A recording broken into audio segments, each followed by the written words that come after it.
नमस्कार, मैं हूं संजीव त्रिवेदी और आप देख रहे हैं नमो रागा। ईवीएम को लेकर के जो जारी बहस है उसमें एक नई खबर है और वो नई खबर यह है कि सुप्रीम कोर्ट ने आज चुनाव आयोग को एक नोटिस दी है। उस नोटिस के जरिए चुनाव आयोग से ये मांग की गई है कि वो वीवीपैट की गिनती को लेकर जो उम्मीद कर रहा है एक पक्ष जिसने ये याचिका दायर की है, उस पर उसका क्या स्टैंड है, उसकी क्या पोजीशन है। जो याचिका दायर की गई थी उसका संज्ञान लेते हुए सुप्रीम कोर्ट ने जो नोटिस जारी की है चुनाव आयोग को, उसमें मांग ये की गई है कि दरअसल जितने भी वीवीपैट मशीन्स हैं जो लगी होती हैं ईवीएम मशीनों के साथ और जो पर्चियां निकलती हैं किसी भी व्यक्ति के द्वारा वोट कास्ट किए जाने के बाद, तो उन पर्चियों की जो गिनती होती है उस गिनती को पक्के तौर पर यानी कि पूरे पर्चियां जो हैं उनको गिना जाए और फिर जो वोट डाले गए हैं ईवीएम में उससे उनका मिलान किया जाए। इससे स्पष्ट हो जाएगा कि जिस व्यक्ति ने जिसको वोट डाला था उसका वोट उसी को गया है और कोई फिक्सिंग वाली बात जो आरोप के तौर पर विपक्ष लगा रहा है उसकी सारी संभावना निर्मूल हो जाती है। यानी कि आपने जहां वोट डाला है वहीं वोट आपका जाता है। दरअसल इसी बात को सुनिश्चित करने के लिए सालों पहले ये तरीका निकाला गया था कि हर ईवीएम मशीन से एक वीवीपैट मशीन जोड़ दिया जाए ताकि कोई भी वोटर अगर अपना वोट कास्ट करता है तो वोट डालने के साथ साथ वीवीपैट से एक पर्ची निकलती है। वो पर्ची शीशे के पीछे होती है और उसको आप बहुत आसानी से देख सकते हैं। जो भी वोटर होता है वो देख सकता है। वो 7 सेकंड तक पर्ची रहती है आंखों के आगे और उसमें स्पष्ट लिखा होता है कि आपने किस पार्टी या किस उम्मीदवार को वोट किया है। अगर मान लीजिए कि वो वोट आपने जिसको किया है वो पर्ची पर अंकित है तो फिर तो कोई दिक्कत होती नहीं है, फिर वो पर्ची अपने आप कट जाती है और नीचे पड़े बक्से में गिर जाती है। अभी तक यही स्थिति है। उसके बाद अब इस बात को आगे बढ़ाया जाए, ये मांग विपक्ष की तरफ से की जा रही है।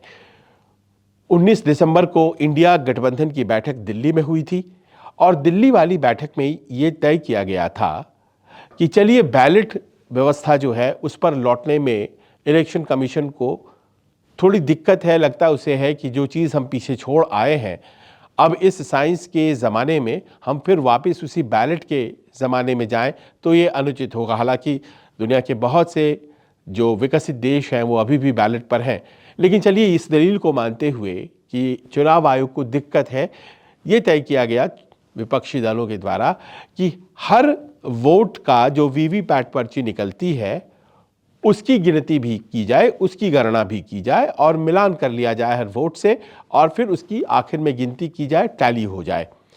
अगर ये कर दिया जाए तो फिर सच्चाई जो है वो कुछ उसी तरह से सामने आएगी जिस तरह से बैलेट बॉक्सेस की बात हो जाती है, क्योंकि वो पर्ची निकला करेगी और उस पर्ची के जरिए बड़े स्पष्ट तरीके से वोटर देख पाएगा और फिर बाद में उस पर्ची की भी गिनती हो जाएगी और इस ईवीएम में जो उसने वोट डाला है तो तमाम वोटर्स के वोट की भी गिनती हो जाएगी। तो इस तरह से एक क्रॉस वेरिफिकेशन हो जाता है।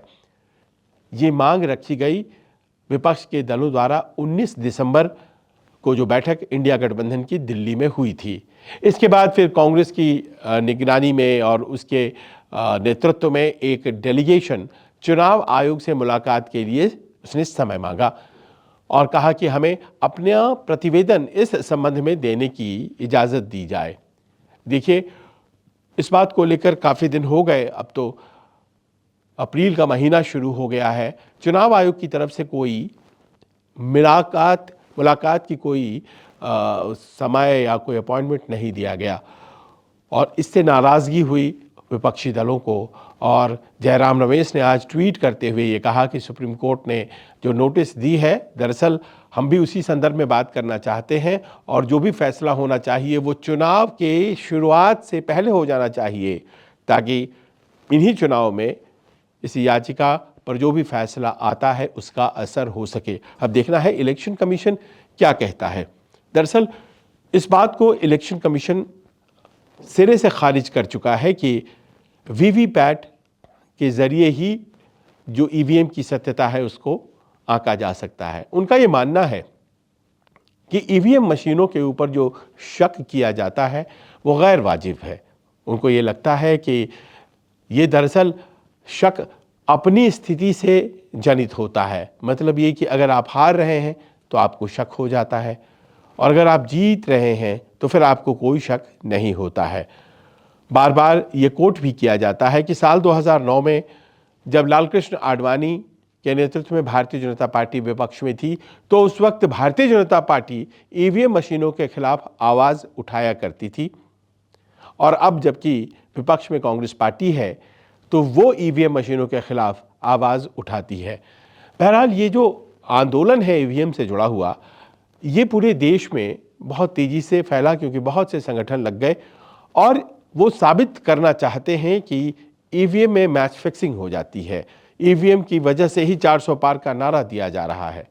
इस बात को ध्यान में रखते हुए बहुत पहले और हाल के दिनों में भी इलेक्शन कमीशन की तरफ से खुली चुनौती दी गई है और कहा यह गया है कि आप साबित करें, मशीनों के ज़रिए साबित करें कि कैसे हैकिंग हो सकती है या नतीजे बदले जा सकते हैं। उन्होंने कुछ मशीनें भी सामने रखी। एक बार जब आम आदमी पार्टी की तरफ से ये सवाल उठाए गए थे तो उन्होंने एक निश्चित तारीख को कुछ मशीनें भी सामने रखी और कहा कि कोई आए इंजीनियर और वो हैक करके इसे दिखाएं, लेकिन उस वक्त कोई सामने नहीं आया था। पिछले दिनों जब चुनाव आयोग की प्रेस कॉन्फ्रेंस हुई थी, उस वक्त जबकि चुनाव घोषित होने थे तो आपको याद होगा ये प्रश्न भी किया गया था चुनाव आयुक्त राजीव कुमार से, और मुख्य चुनाव आयुक्त ने इसका जवाब देते हुए यही कहा था कि दरअसल आपकी नाराज़गी अपने वोटर्स पर होती है कि वो आपको साथ नहीं दे रहे हैं और आप ईवीएम, बेचारी ईवीएम, इस तरह से कुछ बात उन्होंने कहा था, उस पर अपनी नाराज़गी निकालते हैं। यानी कि उस दिन भी उन्होंने इस बात को नहीं माना। उन्होंने कहा फुल प्रूफ है, ईवीएम फुल प्रूफ है, कहीं कोई गड़बड़ी की गुंजाइश नहीं है, बार बार शक उठाया जाता है।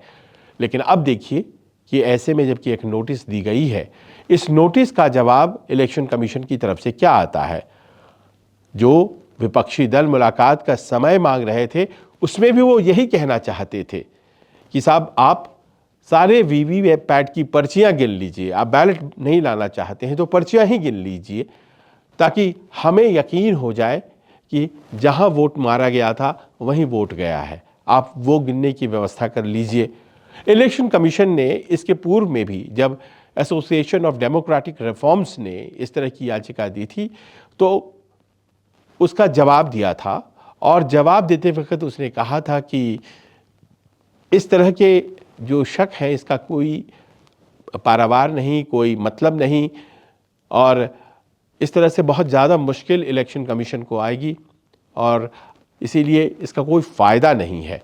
पर हकीकत दूसरी भी है। हकीकत ये है कि हर इलेक्शन में ईवीएम के साथ जो वीवीपैट मशीन जुड़ी रहे उस पर करीब 5,000 करोड़ खर्च किया गया है, क्योंकि 24 लाख ईवीएम मशीनों का इस्तेमाल किया जाता है चुनाव में, और ऐसे में जबकि 5,000 करोड़ खर्च किया गया है, गिनती मात्र 5,000 वीवीपैट्स की होती है।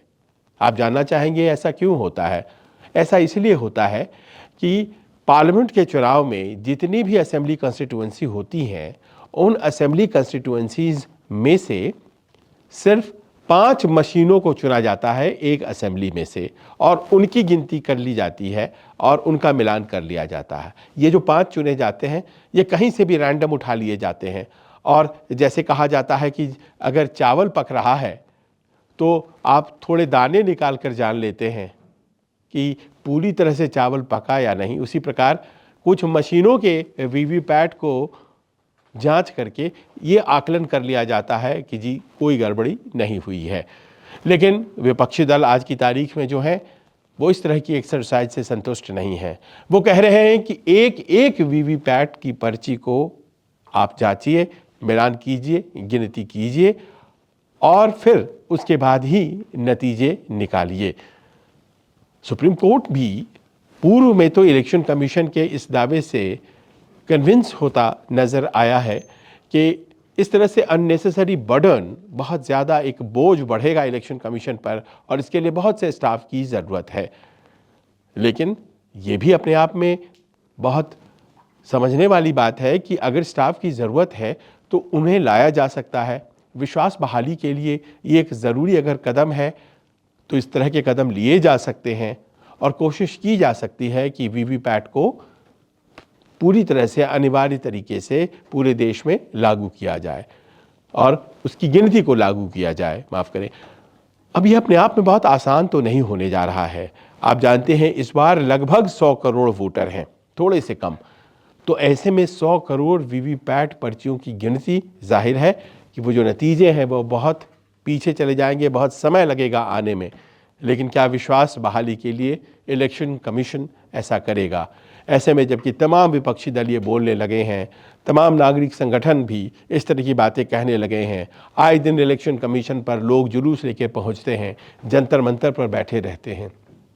ये सच भी हो सकता है कि इलेक्शन कमीशन जो कह रहा है कि ईवीएम में कोई गड़बड़ी नहीं है, शायद कोई गड़बड़ी ना हो। लेकिन जैसे कहा जाता है कि आप पर शक न किया जाए, आपकी स्थिति वो होनी चाहिए। अगर इलेक्शन कमीशन इस नोटिस के जवाब में तैयार हो जाता है कि हम साहब तमाम वीवीपैट की पर्चियों को गिनेंगे, तो ये भारतीय चुनावी प्रक्रिया में मील का पत्थर साबित होगा, जहां तक सवाल पारदर्शिता का है। हमें इंतजार चुनाव आयोग के जवाब का होगा। कैसा लगा आपको ये न्यूज़ वीडियो? हमें कमेंट्स के जरिए ज़रूर बताइएगा। नमस्कार। नमस्कार, मैं हूं मानक गुप्ता। अगर आपको हमारा ये वीडियो पसंद आया हो तो इसे लाइक और शेयर जरूर करें और हाँ, हमें सब्सक्राइब और फॉलो करना ना भूलें ताकि आप देश और दुनिया की कोई खबर मिस ना करें। तो जुड़े रहिए हमारे साथ और देखते रहिए न्यूज़ 24।